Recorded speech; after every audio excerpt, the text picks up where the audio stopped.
Hello दोस्तों, आज हम बात करेंगे एक इम्पॉर्टेंट टॉपिक पर। क्या ब्रेन ट्यूमर पूरी तरह से क्योर हो सकता है? क्या क्राइटेरिया है जिस पे हम डिफाइन करते हैं कि ब्रेन ट्यूमर क्योर हो सकता है? कौन से ब्रेन ट्यूमर है जो क्योर हो सकते हैं? और क्योर का बेसिकली मतलब क्या है? क्यों हम क्योर का और रेमिशन वर्ड का दोनों का अलग अलग प्रयोग करते हैं ट्यूमर के केस में? आज ये सारी चीज़ों पर हम बात करेंगे। आज का टॉपिक है, क्या ब्रेन ट्यूमर का क्योर किया जा सकता है? किसी व्यक्ति को ब्रेन ट्यूमर हो जाए तो। टॉपिक पर जाने से पहले जो लोग हमारे चैनल पर नए हैं, मैं रिक्वेस्ट करूंगा कि चैनल को सब्सक्राइब करें, वीडियोस को लाइक करें, शेयर करें, फॉलो करें, कमेंट करें, पूरा देखें। टॉपिक इंपॉर्टेंट है, इसे एंड तक देखिएगा। चलिए शुरू करते हैं।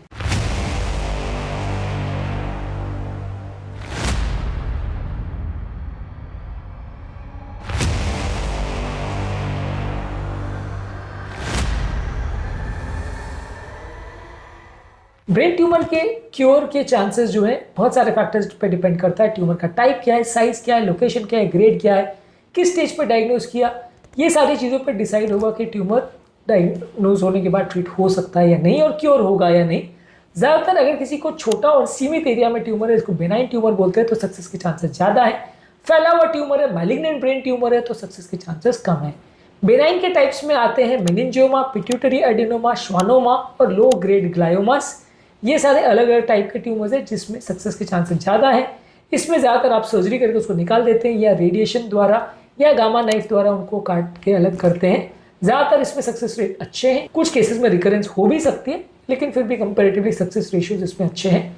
मैलिग्नेंट ब्रेन ट्यूमर्स में कंपैरेटिवली लो सक्सेस रेशियो रहता है, लेकिन ये ट्रीटेबल फिर भी काफ़ी रहता है। इसमें क्योर रेट कंपैरेटिवली कम रहता है। इस तरह के ट्यूमर्स में ग्लायोब्लास्टोमा, एनाप्लास्टिक एस्ट्रोसाइटोमा, मेड्यूलोब्लास्टोमा और सीएनएस लिम्फोमा, ये तरह के ट्यूमर्स आते हैं।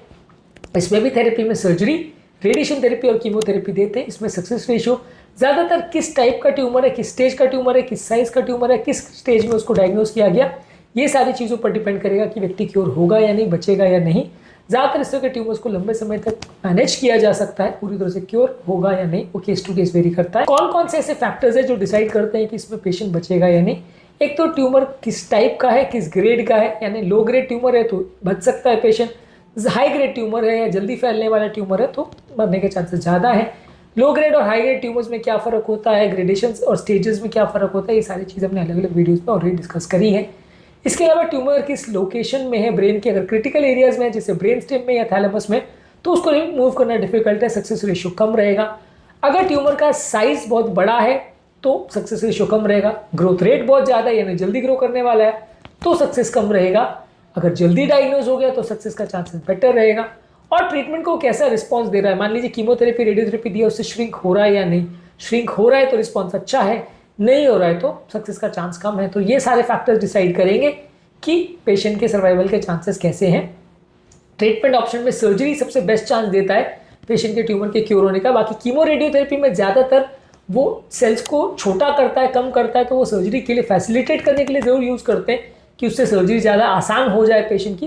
पर वो ज़्यादातर केस में पूरी तरह से अच्छा क्योर नहीं दे पाते और लंबे समय तक सेल्स पूरी तरह से ख़त्म हो जाए वैसे चांसेस उतने नहीं है। तो इसलिए सर्जरी के सक्सेस रेशियो सबसे ज़्यादा अच्छी रहती है क्योर के टर्म्स में अगर बात करें। इसके अलावा टारगेटेड थेरेपी या इम्यूनोथेरेपी जैसे न्यूअर थेरेपीज जो आजकल आई हैं, इनके सक्सेस रेशियोज भी अलग अलग केस में अलग अलग तरह के ट्यूमर में अलग हो सकते हैं। ट्यूमर के टाइप से अगर बात करें तो क्योर अगर बात करें, क्योर का बेसिकली मतलब है कि बीमारी पूरी तरह से ठीक हो जाए और वापस पलट के ना आए।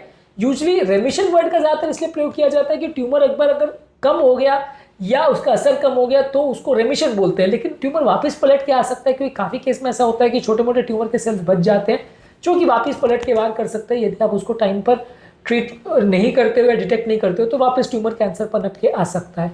तो ट्यूमर वाले केसेस में क्योर वर्ड बहुत कम यूज होता है क्योंकि क्योर तभी किसी बीमारी को बोला जा सकता है जब वो पूरी तरह से ठीक हो जाए और वापस पलट के ना आए। उसके लिए क्राइटेरिया है कि जब तक ट्यूमर एटलीस्ट 4 से 5 साल तक एटलीस्ट कंटिन्यूस रेमिशन में रहे और वापस पलट के नहीं आए तो आप उसको क्योर बोल सकते हैं। कौन कौन से ट्यूमर है जिसमें अच्छा सक्सेस रेशियो मिलेगा ब्रेन के हिसाब से? लो ग्रेड एस्ट्रोसाइटोमा में 5 ईयर सर्वाइवल रेट 73% है। एनाप्लास्टिक एस्ट्रोसाइटोमा में 5 ईयर सर्वाइवल रेट सिर्फ 30% है। ग्लायोब्लास्टोमा में 5 ईयर सर्वाइवल रेट सिर्फ 7% है।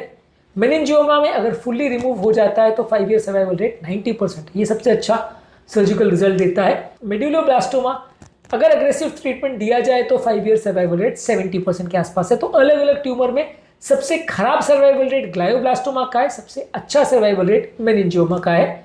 अगर बेनाइन मेनिंजियोमा है तो उसमें सक्सेस रेशियो अच्छा मिलेगा आपको। काफ़ी केसेस में अगर ये ट्यूमर को आप ठीक कर भी देते हो तो भी रिकरेंस हो सकता है, खासकर जो मैलिग्नेंट ट्यूमर्स है उनके वापस पलट के आने का चांस रहता है। तो रेगुलर चेकअप करते रहना पड़ता है, रेगुलर ध्यान रखना पड़ता है।